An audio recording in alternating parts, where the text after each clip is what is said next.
여러분 반갑습니다. 오늘도 새벽 돌베개에 오신 성도님들을 주님의 이름으로 환영합니다. 어느새 또 한 달이 바뀌어서 3월 또 새로운 달의 또 첫날이 되었는데요. 오늘도 주님께서 주시는 이 말씀으로 이 새로운 한 달을 또 잘 시작하는 우리 모두가 되기를 바랍니다. 오늘 우리에게 주신 하나님의 말씀은 마태복음 15장의 말씀입니다. 마태복음 15장 8절로 14절까지의 말씀을 제가 봉독해 드리도록 하겠습니다. 마태복음 15장 8절로 14절까지의 말씀입니다. 이 백성이 입술로는 나를 공경해도 마음은 나에게서 멀리 떠나 있다. 그들은 사람의 훈계를 교리로 가르치며 나를 헛되이 예배한다. 예수께서 무리를 가까이 부르시고서 그들에게 말씀하셨다. 너희는 내 말을 듣고 깨달아라. 입으로 들어가는 것이 사람을 더럽히는 것이 아니라 입에서 나오는 것, 그것이 사람을 더럽힌다. 그때의 제자들이 다가와서 예수께 말하였다. 바리새파 사람들이 이 말씀을 듣고 분개하고 있다는 것을 아십니까? 예수께서 대답하셨다. 나의 하늘 아버지께서는 자기가 심지 않으신 식물은 모두 뽑아 버리실 것이다. 그들을 내버려 두어라. 그들은 눈먼 사람이면서 눈먼 사람을 인도하는 길잡이들이다. 눈먼 사람이 눈먼 사람을 인도하면 둘 다 구덩이에 빠질 것이다. 아멘. 오늘은 마태복음 15장의 말씀을 갖고 마음을 살펴 걸어라. 마음을 살펴 걸어라 라고 하는 제목으로 함께 하나님 말씀을 나누도록 하겠습니다. 오늘 본문에서 예수님은 바리새파 사람들과 또 율법학자들과 함께 또 논쟁을 벌이시게 됩니다. 그러면서 특별히 예수님은 그들의 이율배반적인 모습을 지적하시죠. 입으로는 하나님을 찾지만 정작 마음으로는 교묘한 말씀의 빈틈을 찾아서 온갖 핑계를 대며 하나님의 뜻을 행하지 않는 그들의 숨어있는 죄악을 드러내십니다. 그래서 그들을 향해 예수님께서는 명확하게 이렇게 말씀하세요. 위선자들아. 위선자가 누구입니까? 속과 겉이 다르고 또 말과 행동이 다른 사람들을 말하는 것이죠. 그들은 하나님을 핑계로 세상에서 행해야 할 의무는 행하지 않고 또한 교회에서는 세상을 핑계로 하나님의 뜻을 따르지 않는 사람들입니다.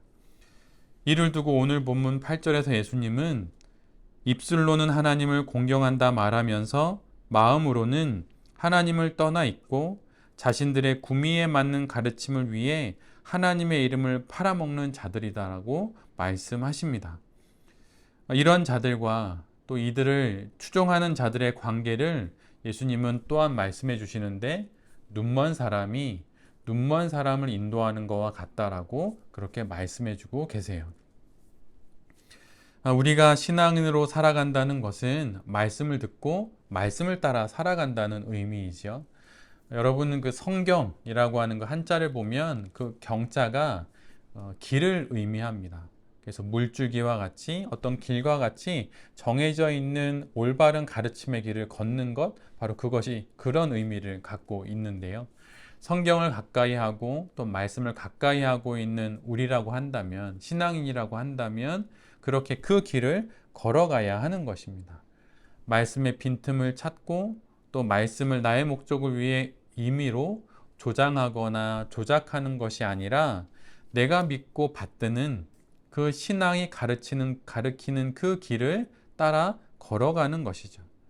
그래서 신앙은 사실 하나님의 말씀을 통해 자기 확장의 과정을 걸어가는 것이 아니라 자기의 삶을 확인하고 자신을 다듬어가는 과정이 바로 신앙의 여정입니다. 즉, 내 뜻을 위해 하나님을 이용하는 것이 아니라 하나님의 뜻을 위해 나를 깎아내고 나를 다듬어가는 과정이 바로 신앙 여정이라고 하는 것이죠. 영적 지도자를 자처하는 종교 지도자들은 실상 영적 맹인입니다. 스스로도 볼 수 없기에 눈먼 타인을 생명으로 인도할 수도 없는 것이죠. 그래서 결국 그 둘은 구덩이에 빠지는 그런 운명이 되고 맙니다. 사실 오늘의 말씀은 목회자로 살아가는 저를 참 무겁게 하는 말씀이에요. 내가 눈멀어 내 앞길도 모르면서 길을 안내하고 있는 것은 아닌지 이 말씀 앞에서 돌아보게 됩니다. 하나님과 세상 사이에서 이쪽에서는 저쪽을 핑계 삼고 또 저쪽에서는 이쪽을 핑계 삼으면서 그렇게 살아가고 있는 것은 아닌지 이렇게 제 자신을 돌아보게 되는 말씀이 바로 오늘의 말씀입니다. 그런데 어찌 이것이 목회자만의 생각일까요? 말씀을 갖고 살아가는 성도에게 있어서도 내가 혹시 교회에서는 세상이 원래 돌아가는 게 그건데 어떻게 제가 그렇게 살아갑니까? 라고 핑계를 대고 또 세상 속에서는 하나님을 핑계대면서 교묘하게 말씀의 빈틈을 찾아 나를 그곳에 안착시키려고 하는 것은 아닌지 늘 뒤돌아보는 것이 우리 모두에게 필요할 것입니다. 그런 여정을 걸어갈 때 우리의 신앙을 다른 말로 설명하자면 하나님을 향해 눈을 열어가는 과정이라고도 말씀드릴 수가 있습니다. 마치 갓 태어난 아기가 나에게 젖을 먹이고 또 나를 안아주는 그 엄마와 눈을 마주치면서 엄마가 웃으면 자기도 웃고 또 엄마가 얼러주면 자기도 기쁜 마음에 엄마 품에 있듯이 그렇게 하나님과 또 시선을 마주치며 살아가는 것이 바로 성도의 삶이라고 하는 것이죠. 그 어떤 것으로도 우리는 눈이 감겨서는 안 됩니다. 오직 하나님을 향해 더 밝게, 더 환하게 눈이 열려져 가야 하는 거예요. 그 어떤 신학적인 교리도 어떤 신비의 체험도 하나님을 더 밝게 보게 하지 않는 그런 결과에 이르게 된다면 그것은 아무런 유익이 되지 않습니다. 아무리 세상의 모든 신학 지식을 다 안다 하더라도 그것이 하나님을 더 밝게 알아가게 하는 그런 영혼의 눈을 뜨게 해주는 그런 길에 도움이 되지 않는다면 그것은 아무런 의미가 없는 거예요. 그런데 대부분 우리의 눈이 멀게 되는 경우들이 종종 있는데 그것은 대부분 우리의 욕망 때문입니다. 그것이 내게 있으면 내가 잘 살 수 있다고 여겨지는 것들, 그것을 보고 우리의 눈이 어두워지게 되는 것이죠. 그러나 하나님을 바라보는 시선이 없이 내가 바라보게 되는 모든 것들은 결국 우상을 닮아가게 되어 있습니다. 하나님 없는 재력은 우상을 닮아가고 하나님 없는 권력, 하나님 없는 노력, 하나님 없는 나의 실력, 이 모든 것들은 결국은 우상을 닮아가게 되어 있어요. 그리고 그것을 의기양양하게 손에 쥐고 하나님 없이도 세상을 살아갈 수 있다고 여기게 되는 것이죠. 하나님께 밝게 눈을 뜨기 위해 세상을 향해 눈을 감아야 합니다. 그런데 이것이 세상을 모른 채 하라는 그런 말은 결코 아니에요. 세상에 살고 있지 않은 것처럼 살라는 말도 아닙니다. 하나님을 밝히 보게 하는 것을 방해하는 세상의 것들이 만약 내게 있다면 그것을 향해서 눈을 감아야 한다고 하는 거예요. 경주를 하는 그 말을 보면 눈 가리개를 하죠. 그 가리개를 통해서 내가 집중하고 바라봐야 하는 그 마지막 결승점을 바라보듯이 그렇게 우리도 우리의 시선을 하나님께 고정하고 하나님께 더 밝은 눈이 되기 위해 그렇게 우리의 삶을 정리할 필요가 있습니다. 근데 그렇게 되면 하나님께 밝은 눈이 되면 내가 이 세상에 필요한 것이 무엇인지, 내가 어느 정도 이 세상의 것을 필요로 하는지를 잘 분별할 수 있게 돼요. 하나님께 눈이 밝아지면 세상을 향해서도 눈이 밝아집니다. 그래서 분별할 수 있게 되는 것이죠.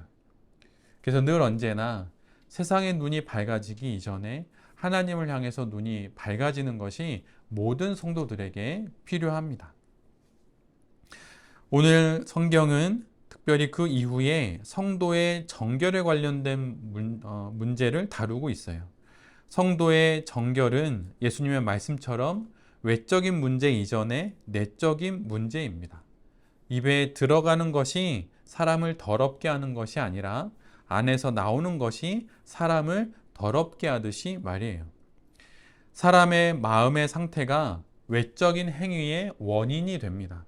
마음이 동기가 되어서 우리의 행동이 나오게 되는 것이죠. 그래서 늘 언제나 죄의 시작은 마음이에요. 에레미야 선지자가 이미 수백 년 전에 그렇게 말한 부분이 있습니다. 예레미야 17장 9절에서 10절까지의 말씀이에요. 9절의 말씀은 이렇습니다. 만물보다 더 거짓되고 아주 썩은 것은 사람의 마음이니 누가 그 속을 알 수 있겠습니까? 그 어떤 것보다도 감추고 또 감추어서 마침내 세상 그 어떤 것보다도 추하게 된 것, 거짓된 것이 바로 우리의 마음이라고 하는 것입니다. 마음 자체가 그렇게 됐다는 것이 아니라 하나님을 모르는 마음들이 그렇다고 하는 거예요. 나의 마음을 살피시는 그 하나님을 모른 채 하는 그 마음이 거짓되고 그 세상 모든 것보다 썩은 그런 마음이 될 수 있다고 하는 것이죠.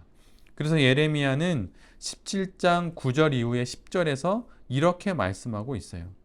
각 사람의 마음을 살피고 심장을 감찰하며 각 사람의 행실과 행동에 따라 보상하는 이는 바로 나 주다. 하나님께서 우리의 마음을 살피신다 말합니다. 그러니 숨길 수 있다고 생각하지 말고 그 마음을 잘 다듬고 그 마음을 잘 늘 언제나 돌아보라고 하시는 거예요. 우리의 외적인 행동의 거룩함과 신앙적 규칙의 준수 이전에 우리의 마음을 늘 살펴야 합니다. 그리고 그렇게 늘 마음을 살펴서 우리에게 보여주신 하나님의 그 길을 우리 모두가 걸어가야 하는 것이죠. 신앙은 실은 우리 마음이 걸어간 그 길을 따라 우리의 몸이 걸어가는 것입니다. 소위 영혼이 있고 마음이 있고 또 마음 밖에 몸이 있다고 이야기를 해요. 그래서 몸은 마음이 어떻게 결정하느냐에 따라 움직이게 되는 것이고 마음은 영혼이 어떤 영혼이냐에 따라 결정된다고 하는 것입니다. 그래서 주님께서 우리에게 그렇게 말씀하시는 거예요. 마음을 살피라고. 그 마음으로부터 행동이 나오고 그 행동이 결국엔 우리의 인생이 되니 늘 마음을 먼저 살피라고 말씀해 주시는 것입니다. 오늘은 3.1절이지요. 100여 년 전에 이 땅의 독립을 위해서 태극기를 흔들며 독립을 외쳤던, 해방을 외쳤던 그런 우리의 선조들을 기억하며 또 그들을 마음속에 품게 되는 그런 날입니다. 36년이라는 그 긴 일제치하의 생활 속에서 독립이라는 그 길을 그분들은 먼저 마음으로 걸어가셨죠. 그리고 그렇게 마음으로 걸어갔던 그 길을 몸으로 걸어가면서 종국에는 우리 민족이 해방을 맞이하게 된 것입니다. 이 날에 우리에게 주님께서 그렇게 마음으로 먼저 하나님을 향해 그 길을 걸으라고 말씀해주고 계세요. 그 길을 잘 걸어갈 때 마침내 우리가 하나님 앞에서 아름다운 인생의 모습으로 살아갈 수 있게 되는 것입니다. 외적인 행동, 나의 어떤 옷 매무새 이런 것 이전에 가장 먼저 나의 중심, 나의 마음이 하나님을 향하고 있는지 그것을 살피며 또한 하나님을 향해서 걸어가고 있는지를 잘 돌아보면서 우리에게 주신 이 한 날도 잘 살아가는 모든 성도님들과 또 이 말씀을 전하는 제 자신이 될 수 있기를 간절히 기도드립니다. 아멘. 제가 기도하도록 하겠습니다. 주님, 당신을 향해 눈을 뜨기를 원합니다. 세상을 향한 영혼의 눈을 감고 당신을 향해 더 밝게, 더 환하게 눈을 뜨게 하여 주시옵소서. 주님, 우리의 눈을 열어 주시옵소서. 그렇게 환하게 뜬 영혼의 눈으로 당신을 향해 걸어가는 우리 인생이 되게 하여 주시옵소서. 마음으로 먼저 당신을 향해 걸어가므로 몸도 당신을 향해 걸어가게 해 주시옵소서. 주님, 오늘 이 하루가 한 걸음이라도 더 당신을 향해 내딛는 그 날이 될 수 있도록 주님 곁에서 우리를 지켜주시고 우리를 인도하여 주시옵소서. 이 모든 말씀 예수 그리스도의 이름으로 간절히 기도드립니다. 아멘.